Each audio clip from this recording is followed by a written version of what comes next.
Baada ya kumtafutia B2K mchumba, nimekuta ujumbe kwenye sanduku langu la maoni unaosema hivi: mwalimu, nitafutie mchumba na mimi. Nimechoka kuwa single, japo nina sauti kama ya beberu.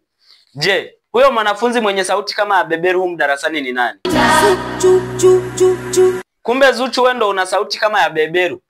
Jamani, mmesikia Zuchu anatafuta mchumba? Je, nyewe mnaona anafaa? Shombe shombe mtoto laini laini anawaka waka. Kama kuna mtu anampenda Zuchu ajitokeze, lakini ameshasema ana sauti kama ya beberu. Wewe uliyenyosha mkono? Ni mimi hapa. Ni Mbosso kani. Mbosso, una nini cha kumwambia Zuchu? Nalegea ukintazama yako macho. Macho sawa, kingine? Kwake nimelewa kama wine.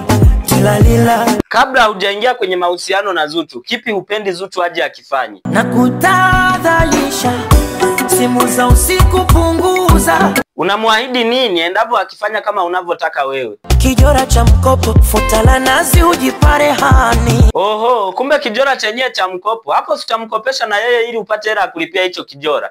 Okay, anyway. Hebu mwambie neno la mwisho. Hii ni episode namba 2. Usikose episode namba 3. Vitu vyote vitamu vipo kwenye episode namba 3. Unakosaje episode namba 3 wewe? Pia usisahau kusubscribe ili uwe wa kwanza kupata video zangu. Thanks for watching.